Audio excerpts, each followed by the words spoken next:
No, I'm joking.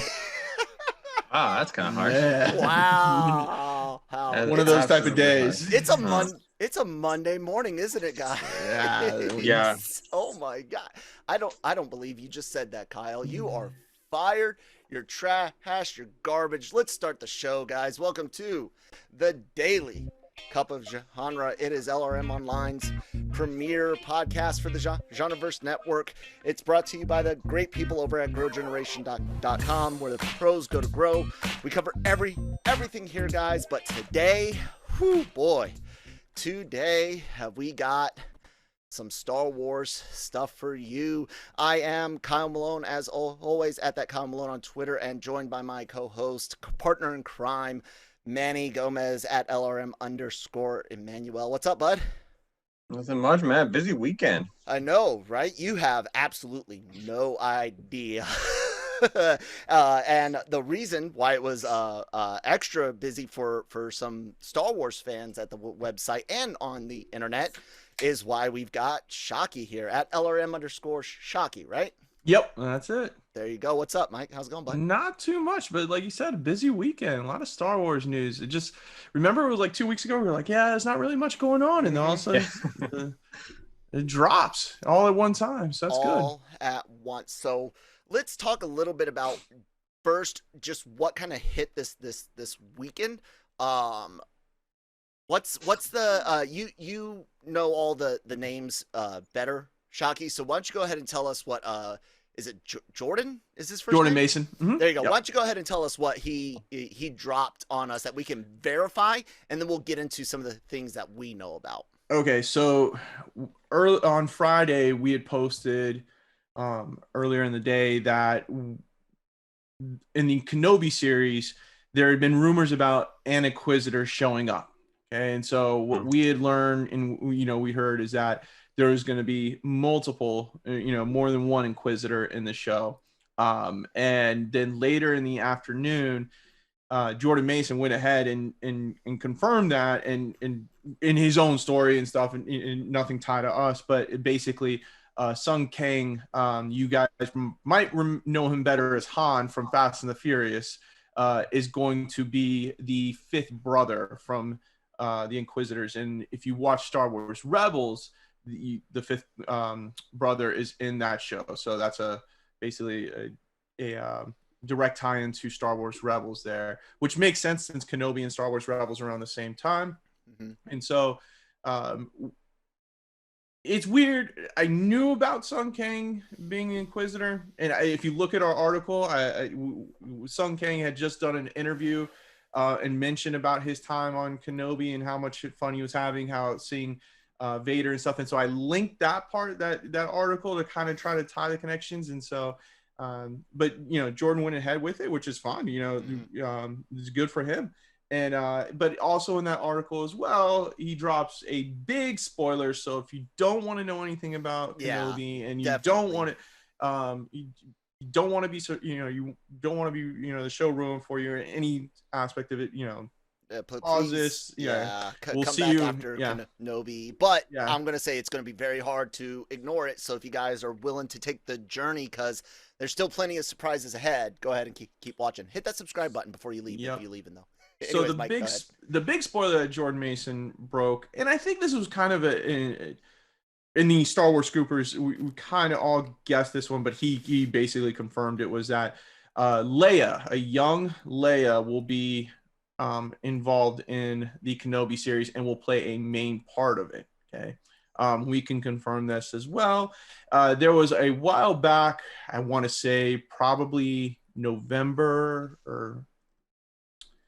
it was later part of 2020 before production had started, that casting was calling for someone, a boy and a girl, the around 12 to 13 years old, but then looked young, not older in time. And so everyone kind of guessed that this was going to be Luke and Leia, and it pretty much does confirm. Now, the Luke part of it is still up in the air. Definitely Leia is in it. In people, some of the Star Wars insiders I've said that filming, with Leia has already begun and all so forth, but no one has really had that like 100% Luke, is definitely on set moment, or this kid is Luke type deal. So It's just obvious because you got the Lars family been cast again. We'll say again, and then uh you got the setting of Tatooine and Obi-Wan's mission. So it was almost a foregone conclusion that we would at least see or get a name drop for Luke. It's just like how much, Yeah. So it was a lot of information there in that one article. So we're definitely gonna get the Inquisitors. Okay. Yeah, how many? So I think Moses Ingram and Sun Kang have been confirmed pretty much from the Star Wars insiders. And then it's kind of the argument back and forth from the insiders is how many of the Inquisitors we've heard. Was it all 12 of them? Will be in it. That'd be crazy. But I think it's more going to be like a focus on Moses Ingram and Sun Kang. So what is it? The fifth brother? I think it's the ninth sister.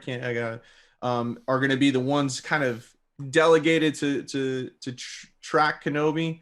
And the rest of them is going to be more like a Knights of Ren situation where we know about them, but they don't really play a pivotal part. Maybe at the backup. Maybe in a scene we might see them, but we're all you got to realize at the same time is that, so this takes place, tentatively before Star Wars Rebels, Jedi Fallen Order in that time frame. So the Inquisitors are around hunting young, looking for Force sensitive people, hunting Jedi and so forth. So it does make sense to have the Inquisitors on this mission to find Kenobi, because you think about it, the last time we see Anakin and Kenobi, or it's Vader and Kenobi, Vader is just got his ass kicked by Kenobi and he wants revenge. He's on the on the war path looking, because he knows Kenobi survived. I mean, he watches him walk away. So that's basically his bloodlust is for Kenobi coming back after him. So, Manny, given just that and not the other story that is up on LRMonline.com right now, make sure you guys go there every day for all your news, needs, and opinions. But Manny, what do you think about that, man? Inquisitors being in Obi-Wan, Mr. Kang coming in. What is the name again? Sung Kang. Sung Kang. Again, like you said, Han from Fast and Furious. That's how I put it together as well. Wasn't he also in Red? No, that's a different. That was, never mind. He was in the movie with Sylvester Stallone. I think that's what I was thinking of. The Expendables. No, it was its own individual movie. But it was an action movie, wasn't it? With yep, Stallone. Action movie. Okay. There you guys go. Sung Kang was a cop, and Stallone, forgot what his character was. But yeah. Anyway, what do you think about all that, Manny? That's a lot of cartoon stuff coming into Obi-Wan, which, like you said, it kind of makes sense, but I didn't know if I really expected it. Well, what else do they have left? They've squeezed the lemon, every other possible spot. You can only do so much with the live action stuff. If it's just Leia, it doesn't surprise me, just because we've seen in A New Hope how Luke doesn't even know who he is, but Leia is really quick to look for his help and support, meaning that there's a bigger connection there. Well, I mean, they show it in Rogue One, but carry on. Mm-hmm. Yeah. So, yeah, it looks like a fine series. I really want it. It's like one of those wait and see things where let's see how they put it all together, and it's cool. Obi-Wan was one of my favorite things about the prequels, so to be able to see a little bit more, it's gonna be great. It's just, it'll be interesting to see how they prolong it, if they kind of go the Mandalorian way and really stretch it out with really kind of slow down pacing and just intense sequences throughout. So yeah, it is what it is, man. It is what it is. There you go. I am interested in something that we talked about on the Cantina, which you guys can catch on YouTube or over at the Genreverse Podcast Network, wherever you get your podcast from, is what Shockey brought up, the technology for filming their lightsabers, the spinning blades, and all of that. It's going to be really interesting to see that part of it, you know. Speaking of technology, Mike, you ready to carry on into the next tidbit that we just broke as of recording about 10-15 minutes ago? Yeah, I don't know if it's a big shocker for some Star Wars fans, but it puts some things in context of what we learned this weekend. Yeah, but basically, we will see our two favorite Star Wars droids coming back in Kenobi. You know, so pretty much we got 3PO and R2D2. Last time we see R2 and 3PO in episode 3, right before the events before we get into Kenobi. The droids are given to Bail Organa, and we know that Bail Organa is going to be in the show as well. So R2, I think will be closer to Leia now that we know that Leia is 100% confirmed for the show and everything. 3PO will probably, be around. Now the big question that Kyle had brought up when we discussed this was that will 3PO and R2 have an interaction with Kenobi in the show? Because the time that we see him in A New Hope, 3PO doesn't really know who Kenobi is because he has his mind wiped. And also R2 is, or Kenobi's like, I don't remember owning a droid and stuff. So that's where the fog will be for right now until more, develops and more comes out or until the show comes out. But yeah, we'll definitely get our two favorite droids back. And, pretty much, I think that they're going to be alongside, Leia, for the show. Yeah. So when you told me, or when I saw the Mason's stuff, and you told me a few things about some context, this was one of them.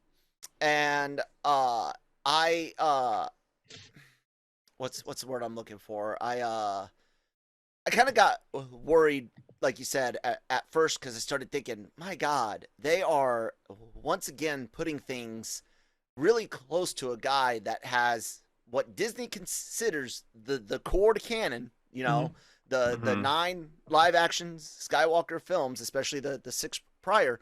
And it's just like, you guys are really close to a line where you might change shit again, or where you start blurring things drastically, like Fury's eye in the Marvel universe. You go from everyone was dead set that it was him losing his eye in the incident with Redford in the Caribbean or South America. I don't remember where it was. I think it was a Caribbean or South American op, but Panama. I don't know. Anyways, in Winter Soldier, and then just in Captain Marvel, he got. Oh, guys, we got an extra guest coming on. Cam has joined the party, right? That's the line. Oh, I thought he couldn't join. Look at him. I know, right? So hey, a little opportunity opened up to jump in for 10-15 minutes. So okay, that's all. Great. For, guys. We're talking R2 and 3PO. So I kind of connected all of some things together, and I was like, man, what does Leia get kidnapped and Bail comes to Obi-Wan, and he's got to go rescue her, and it's just gonna happen. Like, I figured that they would work it to where she's passed out, has a memory wipe, has the Obi-Wan uses a force technique to repress a memory or something. Like, I figured they could, but that's so lazy to me, so lazy. And like I started really tearing it apart. I'll tell you, I got two other big fears here. One is, I think she was probably the core part of the script, and everyone was like, no, like the first movie script, like, because you remember they said it's like the search for Kenobi, and so I got this feeling that it was like, I don't know whose idea it was. Mangold was on That was Fett. Boba Fett. He was That doing, was yeah. Fett. I don't know who was working on but I don't know whose Yeah, I idea it don't was. think we know who it was at that point. This feels like it's unnecessary, right?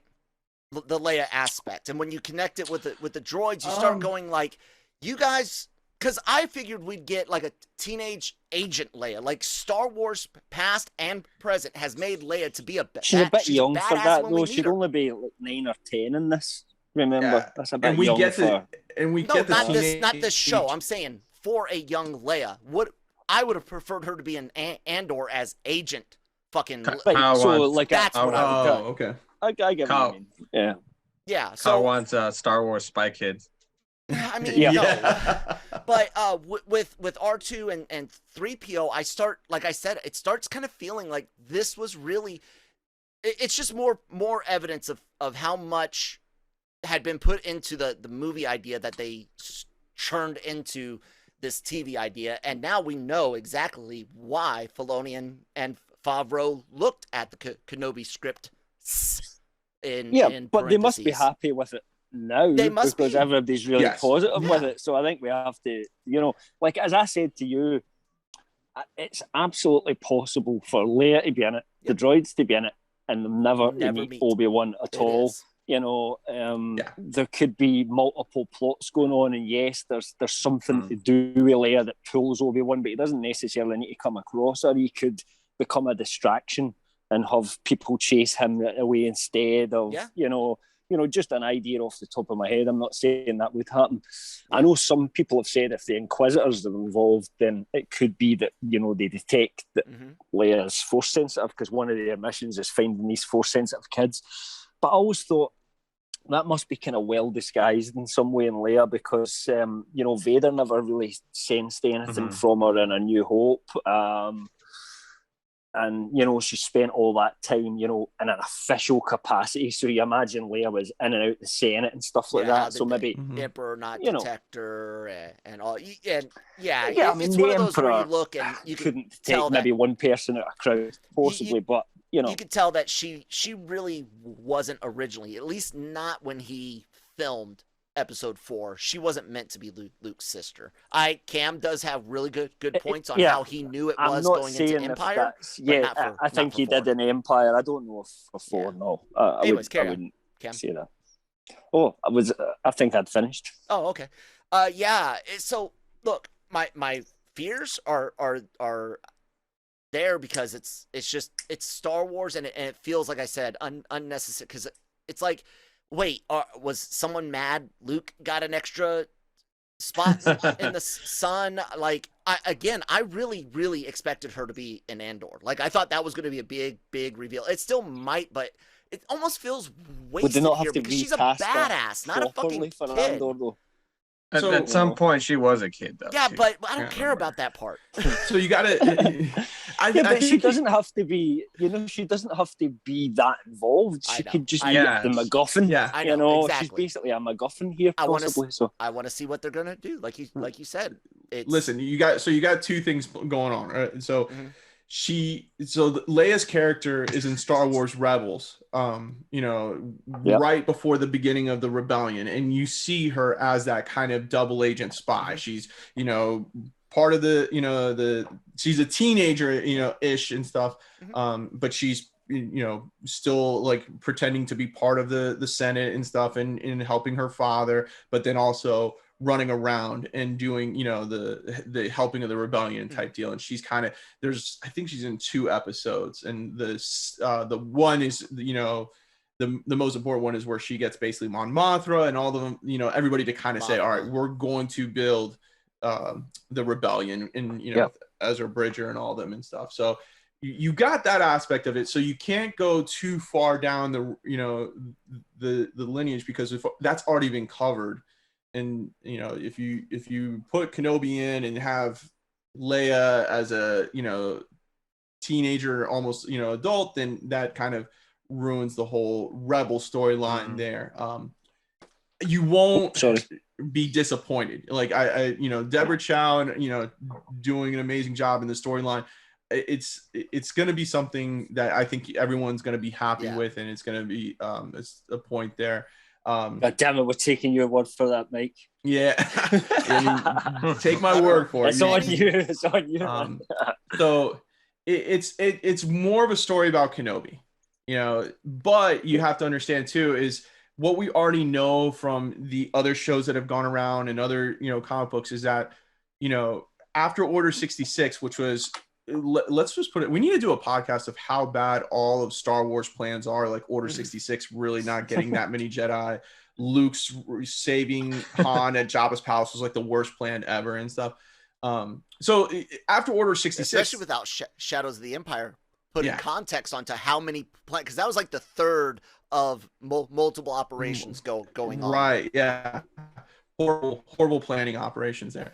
But at this time period, in between Revenge of the Sith and A New Hope, it's basically every Jedi, every Force-sensitive person, you know, on the run, you know, from these Inquisitors. So there's a lot, you know, Jedi Fallen Order basically covers that aspect of it. So, you know, you can't ignore that if you're Kenobi, because Kenobi's one of the most Force-sensitive people around. I mean, he's like a homing beacon, you know, of the Force. So, you know, that's definitely part of it. And so interacting with Leia a little bit here, interacting with other people here, there, you know, it's all of that structure of, you know, building the rebellion up, which we see kind of in the Bad Batch. We've seen it with Saw Gerrera, you know, starting to form the rebellion up. So, you know, seeing Leia in it, you know, it kind of makes sense, you know, at the time. Yeah.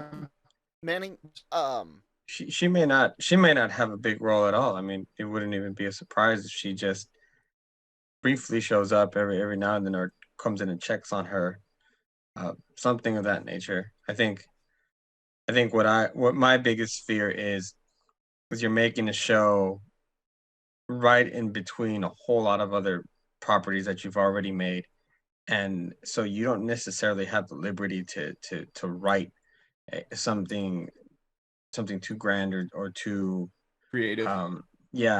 Because you hit these walls every now and then where you're going to have to tiptoe around it. Mm-hmm. And it'll be interesting to see, do they just kind of almost lazily put something there to just be able to step over it, or is there going to be some other creative mumbo jumbo, or do they just ignore certain things and make their own, which I highly doubt they'll do. But with putting a show right there, it really pigeonholes them to only doing certain things, and I just worry about them further messing up continuity, because the show like The Mandalorian and Boba Fett, we're already done with some of that story, a lot of it, and there's a lot of room for growth. Even the comic book that they have now with the bounty hunter with Boba Fett has a lot of room, because it's something that hasn't been explored per se. So you can add quite a bit to the mythos. Here, on the other hand, you have like Shockey saying, one of the most powerful Force sensitive Jedi, and who interacts with a lot of the world, period. So there's a lot more at stake, I think, and you're risking pissing off quite a bit of people. Yeah. This is why I always compare the Star Wars to more Game of Thrones. And I know a lot of people like to say, oh, it's the MCU, they're, you know, connecting all. When Game of Thrones was being, you know, put together as a show, it had some liberties and some things that they had to stick right to this, you know, basically the book. And, you know, this is where you get into, you know, where we're kind of getting to the final part of this episode 3, episode 4. Like Rogue One had a lot of liberties because we didn't know, you know, what the Death Star plan were. Like we knew of it, but all we knew was the ending, that the Death Star plans got into Leia's hands. Mm-hmm. So when they're writing Rogue One, there's a lot of liberties there. We can come in with new characters. We can come in with, you know, this, with, you know, bringing in new planets and so forth, new Imperial characters like Director Krennic, which is one of the most badass Empire characters in the universe and stuff. And so, but like Manny's saying, is that now, you know, episode 3 and, you know, we had Star Wars Rebels and Rogue One. It's kind of like saying, all right, here's the amount of time that you have, and just realize this is where these people started and this is where they got to end. So, you know, connect the dot whichever way you want. But if you go too far off, if you start branching into the multiverse and stuff, and you're looking at total chaos. So come and prune you. Yep, exactly. Yeah. With that, I was gonna Can we say, prune the sequel trilogy? Oh man, yeah. This is the wrong channel for that. Not that we're all fans of the sequel. Save that trilogy. for Friday. We're in the just cantina. we're just real realists, and that means we accept that the sequel trilogy exists. You know. Although I will say this, I think it's bullshit line. But Pablo Hidalgo did say the Star Wars canon is just whatever it fucking needs to be. Goddamn asshole. Anyways, welcome to the Daily Cup of Genre, everyone. So the two things Manny and I always complain about, and I do on the canteen as well. Star Wars needs to get away from that fucking name Skywalker, and that includes Organa.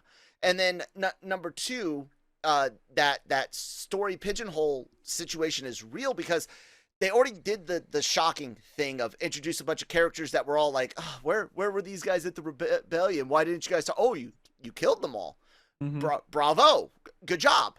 Well, now you've got too many established characters we know don't die. And then we know because of how much stuff they have explored that most of these characters aren't going to exist in the sequel time. So they die at some point, or their events aren't that important. So it's like you risk two things. Like Manny said you could build something huge up where there's all these things going on and risk, but you already know the final outcome, so it doesn't really work. Or you just try to make something that's, you know, semi at risk for them in their immediate sphere, but can you actually make it exciting enough? So it's a challenge, and if they can hit that ball, great. You know, a ground roll double, like a 7 out of 10 with this type of thing, I'll take that. But if they can hit a home run with that type of constraint, imagine how tight that script has to be for this to work. That's why it took a very long time, and it's been a lot of re-editing and everything. You're not going to bring back Kenobi, Vader, Leia with a crappy script and a crappy storyline. That would be...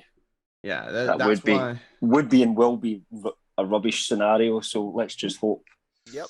That's why a lot of pushback on it. You know, that's why we haven't got it yet. It's because it was it was supposed to be done over a year ago. You know, and stuff. And they know that this is the one that they can't screw up. If they screw this up, it's downhill. You know, with Mando and, you know, some of the like the acolytes, some of the newer stuff that's coming out, they have freedoms, like, you know, there's still that ties that, you know, of the Star Wars universe, but like in the Mandoverse, like we still have a long way to go till we even get to the First Order. So you know, and so we're in open land territory right there. Acolyte, you know, same thing. You know, we know kind of, you know, it's the end of the High Republic era, but still, like, there's a lot of open, you know, area. Yeah. So this is a very tight window, and you're taking a Cadillac and you're squeezing it in, and you have this much space between each car, and so you got to do it right. You got to do it perfect. I think Deborah Chow, you know. Is it like taking an X-wing down a shaft? And you know, and hitting a hole this big using the Force. I mean, yeah, it's gonna be, you know, like I said, a hit or a miss. I don't think there's gray area here. This is either like Cam said, or you said too, you got to hit this one, and if you don't, this could potentially derail the franchise before Rogue Squadron even has a chance to. It's not gonna derail. Like, you're not getting Ewan McGregor, you're not getting Hayden Christensen back with a crappy script. I really hope Hayden Christensen did not sign on with a so-so script. That guy took enough shit as it was for for the prequel trilogy that he can't just say, okay, I'll be Darth Vader again, and it's so. People seem to be freaking out today as well about the fact that it's been mentioned that there'll be flashbacks to the Clone Wars, but we've been talking about that for weeks. Yeah. To be honest, that was the first thought we all had when they were like Christensen's coming back, because none of us really expected him to be in the suit or anything. We were like, it was first reported it, and we can kind of confirmed it just shortly after that as well. So yeah, we've been talking about that for a while. But yeah, you don't bring Hayden Christensen back to be in the Vader costume. It's just that doesn't make sense, as you both have said. So yeah, I think it was an obvious one, to be honest, but people are still freaking out about it. So Manny, Filoni and his cartoons. What I say I was going to start calling him? Dave, what? I had a joke. Tony? What was that? Dave Walt Disney? Filoni? No, what was my joke? Anyways, he's got this habit of trying to, bridge gaps and fix things in the movies. Mm-hmm. This script he's touching without really, because of where it comes from and where it leads to, without really needing to fix something.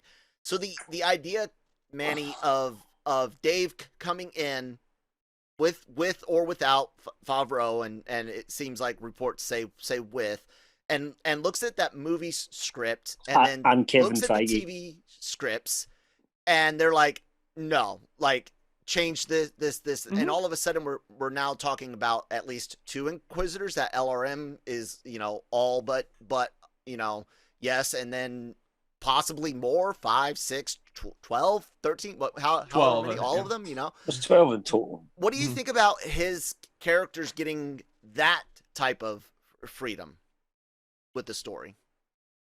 What do you mean? Well, like I said, it's got this area, but you still have a lot that you could do with those types of characters, because their story continues on in the Rebels cartoon to finish out those characters, specifically the Inquisitors, the villains in this, because this event might be big on Leia and Obi-Wan, but you do have these Inquisitor characters that might not have gotten good development in the cartoon. Basically, it's almost like the cartoon can now feed a live action thing, and Filoni. Right. Yeah. What do you think about that kind of aspect? It's connecting it together, isn't it? Mm-hmm.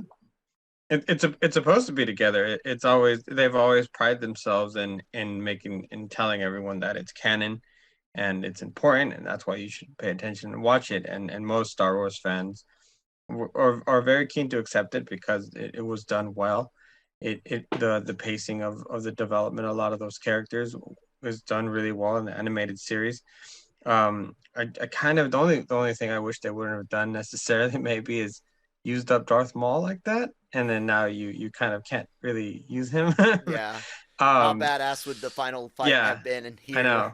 I almost would have rather seen Obi-Wan versus Maul 2 in live action than Obi-Wan versus Vader 2. And that would have been it's very quick though. I know. But I still would have video. I'd still have preferred to see it very, live action. It's very Kurosawa samurai showdown type last fight between those two. But yeah, it's gonna it's nice. It's good because then it's validation to everyone who spent all their time and energy in watching these films and their money and defending them also as well. Because now it's like, yeah, see, this did lead somewhere. This is being acknowledged as part of canon now in feature films, which is why I think in The Mandalorian when Ahsoka showed up, it hit so hard because it was something from the animated series now that it was the first jump from animated to live action. Yep. Mm-hmm. Yeah. So yeah, if you continue to do that now, it further strengthens that bond, and maybe it even forces people in a good way to go back and check out some of the animated series because some people just don't like cartoons. Right.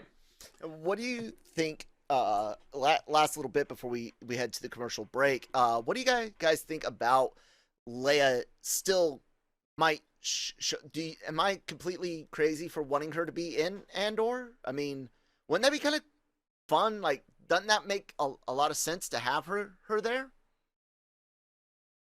depends when Andor is set exactly, Correct, which we don't know. Like what part of kind of Cassian's journey is this? You know, I'm thinking this got to be maybe at least season 2. You know, you could see that, but.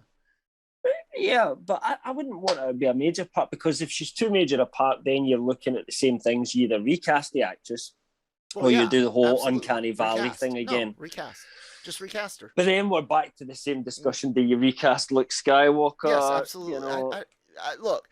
But Luke's on Tatooine. We know, like, the story of Luke Skywalker is pretty damn simple. He's a moisture farmer on Tatooine, more, you know, the people are saying, you know, they want to see Luke in Grogu, for example, the Adventure Years. And, and there you've got a choice. You either recast Luke Skywalker or you do it animated and you get Hamill to voice it. With Leia, you can't do either of them. You know, your only option is recast. Would the fans accept that? That's the question I'm asking. I'm not saying whether I will or not. I'm just being devil's advocate here. I'll say this to fans, and Manny, you correct me if I'm any of you guys correct me if I'm wrong. As fans, with this type of property, with these characters with names like Luke, Han, and Leia, we have to accept, if we want more, we'll have to deal with a recast, especially if they're playing an in-between age that we haven't seen in live action, or if they're, you know, playing in the past, like the idea of a Luke Skywalker Academy show. We have to accept that it's not only okay to recast people that die or get fired or have, you know, contract disagreements or whatever, and it's also not a bad idea to recast for story purposes, even if they've passed on. I don't think it's necessarily like a slight, is it? See, I wouldn't mind. All right, I have two theories. So, like, I wouldn't mind Leia being in Andor, and being the same person that's in Kenobi, like the same actress, right? You know, bits and just like kind of what they did with Star Wars Rebels, creating a new Leia. Yeah, just in Star Wars Rebels, we see her in 2 episodes. You know, the animated version of Leia, and, you know, and showing her, and it wouldn't be like, have her like 1 episode or something, like joining on a mission or whatever, in her, you know, crossing paths with Andor. So there's that connective tissue with the rebellion and stuff like going on. The Luke Skywalker thing, I think we're never gonna see a live action Luke Grogu thing. I think the best shot we have is an animated series, just like they did with the Clone Wars, of Luke Skywalker leading up to, you know, with its, you know, creating the Jedi Temple and stuff, and leading up to Ben Solo, you know, absolutely going to the dark side. I think the Luke Grogu thing, there's nothing there. Like, there's no, because what we know of the story of Luke Skywalker post Return of the Jedi is he creates the Jedi Temple, he finds, you know, the new next generation of Jedi, and everything goes well until Ben Solo comes around, and then that's when the you know, the cookie crumbles there. With Leia, there's still a lot of mystery, because she was a spy. You still, there's all these little missions you could add in, and how she was able to prevent the Empire from fully taking over, and keeping that secret of her being a Skywalker, because you got to figure that not just Bail Organa knows and Kenobi, that there's got to be other people know that that is Leia Skywalker, you know. So you could theoretically have, you know, a story in Andor about that, where Andor's got to go assassinate someone who's going to tell the Emperor or Vader that your kids are alive, and one of them is right in front of you and you don't even know it, type deal. So that would be very cool. That would be cool for me, you know, and type deal. So what Filoni has been able to do is pretty amazing. I think, you know, Star Trek was of course the original, you know, going from television to movie, and then creating spin-off television shows, and then connecting those to the movies as well. And, you know, they get credit on that. But what Star Wars has been able to do is movies, animated series, live action, connecting all that together is pretty, and comic books as well. Because, I mean, you can go to the comic books and they're you know, in canon as well. So Yeah. it's pretty amazing. But yeah, if we're getting a Luke Skywalker post Return of the Jedi, just make it animated. Yeah, it's a good You idea. don't have to worry about recasting and stuff. And kids will, of course, buy into it and buy a toy for it. Oh God, yeah. If you're bringing Leia, I'd take animated. yeah, if you're bringing Leia in, then yeah, not make her the focus of Andor, but definitely a mission or two where she's a part of it, and you could definitely use the same actress that's in for Kenobi. I can't remember the girl's name. I don't. But yeah, what is let's see here. Jordan Mason posted on there. Yeah, Vivian Lyra Blair, I'm guessing is how you say it. Yeah, Blair. Okay. That's I remember. Yeah. So yeah. Let's take a word from our sponsors. We'll come back, talk a little bit more. I got something I think about Leia, and yeah, we'll wrap it up. Grow Generation, where the pros go to grow. Grow Generation offers the best deals and discounts on the best grow products on the market. Grow Generation serves customers across the nation and carries a wide inventory of renowned cultivation brands. Go to www.growgeneration.com, where the pros go to grow. Thank you, me. You're welcome, you. And so I was talking to Brian about the new news once it hit about Leia. I said, dude, what do you think the chances are she straight up force uses some random badass power and passes out, and that's when Obi-Wan is able to collect her and walk off into the sunset, the hero, and she never sees him. Yeah. And she doesn't remember using the ability. He laughed and he was like, dude, now I'm scared. Because we started just like joking about how some from the Star Wars writing room were like legitimately angry that Luke was in Mandalorian at a time when the High Republic was dealing with not so great press, and when they jumped on Twitter and started saying things like that. I don't know how they thought that would assist, but yeah, it was just like one of those thoughts of, could they? Do you guys think Leia will accidentally use the Force? No, if they're gonna do it, they're gonna make it on purpose, and that will further water down, the legacy that Star Wars is. That would be a very, very bad thing. Because as it was mentioned earlier, there's a lot of people who are very Force sensitive who would feel that, and it would ruin a lot. Well, I mean, Obi-Wan does know, because in Jedi he goes, the other Yoda spoke of was your twin sister, and we all assume that he's known even from life, not just death. So it's not completely, like I said, I was just thinking of different ways that they could put them together without, and they don't have to, like Cam said, you could easily have them in the show without them ever talking to each other. But it's almost like, would they do that? Like, would it just be like in passing moment? I was like, the only way you could really do it is have her incapacitated. I don't think they're going to want to drug her. Does she use the Force and pass out? So Cam, Mike, Shockey, either you guys think Leia uses the Force before a New Hope, unknowingly or knowingly? No. Okay. That would be. I agree with Manny. That would be bad. It'd be real bad. I'd be Either way, bad as crossing the streams. Lazy writing or terrible care for or discare for canon. Either way, it would be. I'd say the second one. Yeah. Well, it's whatever it needs to be, Manny. Didn't you hear the fucking holocron keeper? Phoebe Waller-Bridge, Cam. Hopefully, before you get to go, man, why don't you tell us something about that and Indy 5? Well, rumour came out from John Campea just over the weekend that he had got wind of who Phoebe Waller-Bridge was playing in Indiana Jones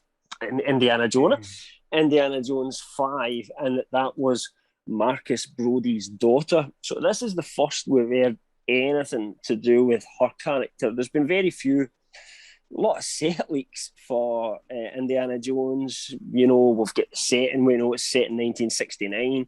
You know, there's a lot of stuff that we have found out about, but really we know nothing about the plot and the actual characters themselves. So the only thing we had heard previously was something about Mads Mikkelsen's character, a rumour. So this is the first we've heard about Phoebe Waller-Bridge's character. Obviously, she is English. So that would fit for, you know, being possibly the daughter of Dana Melia. Although, if he lived in America with his daughter not having an American accent, but hey ho, that's apples and oranges. But, you know, I'm not saying it's a definite, but what I would say is John Capier doesn't really put out a lot of stuff. So, you know, and seems pretty certain of this. But, you know, like us, we'll always tell people, take it with a grain of salt, obviously, but that's what I'm hearing. So it's an interesting one to keep an eye on and see if he's right on this one for sure. Did they ever mention in the movies if Brody had any kids? I can't remember. No, it's never mentioned in the movies, because it's one of the things I said is when I found out, I thought it was unusual, because in my head canon, I always thought of Marcus Brody as being homosexual and maybe even having a bit of a glint in his eye for Indy, who obviously, but, you know, non-reciprocated. Right.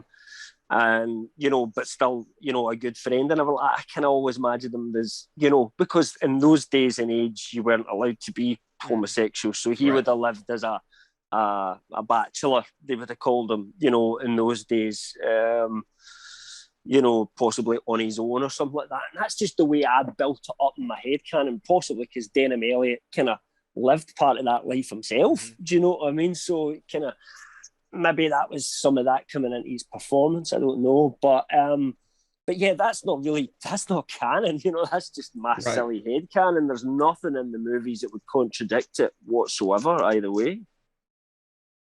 So who knows? But it's an interesting rumor. Manny, are you an indie fan? I'm not. So not that I hate it. I just not that big. I've seen the movies, and they're great, but they're not my go-to movies. Yeah, it's the only like real big interesting thing I guess here is when people thought, or when people first learned that she was going to be part of the film, people started theorizing. I don't think anyone said the word rumor. I think it was all just theories. People started theorizing, and it almost grew into a rumor that she would be like Indy's daughter from, you know, a different character or something like that, and that she would be set up to take the franchise forward. The idea of her taking the franchise forward, I don't know what, you know, name they would go with, but with her as Brody's daughter for Shockey and Cam, how if that did happen, how would you feel about it carrying on with his lineage instead? Think it's better than Mutt, and, you know, bring Shia LaBeouf. Is that because of the actor? Well, what about this? What if Boyd Holbrook, who's in it, is playing a recast Mutt, and him and Brody's daughter become an item and end up getting together and become a team kind of thing going forward instead of Indy? It was like, what is it? Just James Bond Jr. type deal. You know, off the top of my head, but, you know, they need to do something to keep the franchise going, and they can't recast Indy. So, you know, it's Disney. They want to make money off this. Yeah, that's why how do they make money off this? This is how they have to come up with a plan. Yeah, it has to happen. Listen, they need to update the Indiana Jones show at Hollywood Studios and stuff. I mean, that thing's been going on a solid good 40 plus years. So if they can recast and going, you know, into a new, younger direction, I think that would definitely. I go every single time I go to Disney World. I always stop in and I watch one of the shows. It's the same thing over and over again. But yeah, it's if it's, as long as we don't get Shia LaBeouf's Mutt, you know, it's still a horrible name, but you know, then I think we can go that route, like Cam said. I think that's a good way of doing a duo, you know, type deal, and moving the franchise has to keep going. I mean, it's a very lucrative franchise, and, you know, I mean, Kingdom, what was it? Crystal Skulls did really well. Yeah, it made bank, even though it was a horrible movie. Yeah. So you know, with that, we'll start wrapping it up. Anyone else got any last things to say about Leia, R2, Inquisitors, or Phoebe Waller-Bridge and Indy? Nope. It's deals with Star Wars, but just another, it's a magazine. The AASC magazine basically posting that Mando season 3 is in production, which we keep saying. Yeah. But thanks to Pedro Pascal, saying that they haven't filmed anything. Of course, that's even though they came out and were like, yeah, these people were at the volume on these dates, and it's like, So Mando season 3 is in production. Yeah. Another piece of evidence there. There you go. All right, guys. Cam, thanks for jumping on late. Shockey, thanks for jumping on. Manny, thanks for having me. Coping with all of the Star Wars stuff today, because I know you are like me. There's times where it's just like, oh God, Star Wars, I don't want, and other times where it's like, no, I must talk, and those usually my issue with Starbucks is Starbucks. I need coffee, so that's what happened. My issue with Star Wars is, and I've told you several times, is I feel like Disney has really watered it down and turned it more into a money machine rather than respecting the legacy that is those beautiful stories that fans have loved for decades, and that's my issue. So. I can see that. I'll say I just on the sheer amount of new creatures and vehicles alone from the Disney era, I'll say that Lucas said, here's my story, figure out how to get toys out of it. Disney's like, we want to do this with toys, figure out how to put that in the story so we can do it. And I can kind of see how that might be the mentality. I'm not saying that is, but I can kind of see the shift, definitely.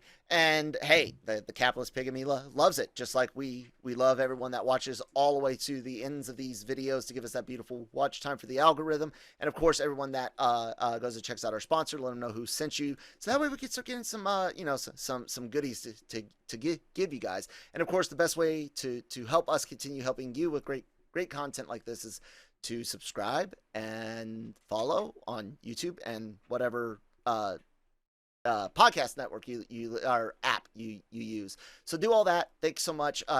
Follow us at LRM_exclusive, at The Genreverse on Twitter. All of our social media information is down below on video and in the descriptions. And what am I missing? Oh yeah. Visit LRMonline.com every day for all of your entertainment news, needs, and opinions. Manny, you got interviews stuff going on this week, I'm certain. What's up? No, I actually got I was at the press conference yesterday virtually for Suicide Squad. So nice. that was interesting. That cast is one of the most fun cast I've ever seen together on a panel. So a lot of good stuff out of there, a lot of very strange things out of there. I don't know if you follow me on Twitter, but there's a tweet that I posted last night about something James Gunn was talking about that we talked about for about 10-15 minutes. Oh wow. And throughout the hour and a half that we were there, which if you read it, I'm not gonna tell you what it is on here. I go, what? And yeah, it was, but you can tell they had a lot of fun putting together that movie. And based on the reactions, I actually, believe it or not, I did the press conference without watching it. I may actually have to travel to LA this week to go take a look at it, because I think I'm gonna go watch Old on Wednesday. So yeah, that's gonna be out. And then also I have an interview. Oh, that's not till early next week though. Voice actors from the Bad Batch, nice. Which, like I told you, is ironic because Disney keeps giving me interviews about people that I question. So, projects that we question. I'm gonna start saying that The Rock's gonna be terrible on Jungle Cruise, just so maybe I can talk to the big boy. There you go.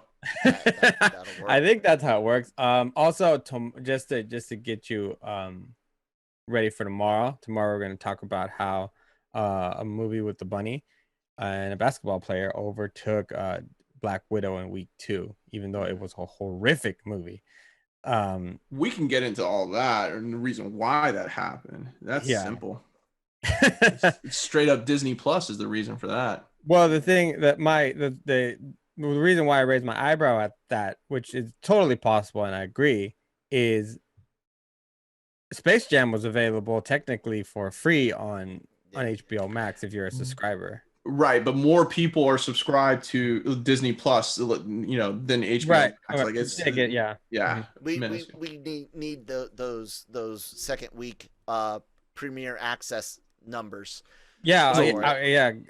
We're not going to see numbers again. I told you last week, Disney needs to come with that same energy with Jungle Cruise and with other films too. If they want to boast about this one, then right, come back with that same energy with the other films that they want to do that too. Manny and I will be back in standard form tomorrow with all of our hate and vitriol. Just tune in. Like I said, follow us, subscribe. Shockey, what do you got going on this week for us, man? We got a lot going. So we got San Diego Comic-Con at home coming up this weekend. We got EA Play coming up this weekend. We have Jungle Cruise, right? It's Friday. I believe so. We have Ted Lasso season 2 on Friday as well. So we've got a lot to cover. This is finally, thank God, we're July 30th. Sorry, yeah. So so 2 weeks. Then we get Jungle Cruise, but Ted Lasso season 2 is this Friday. So we're finally. Oh, you guys, I can't talk about it. Damn it.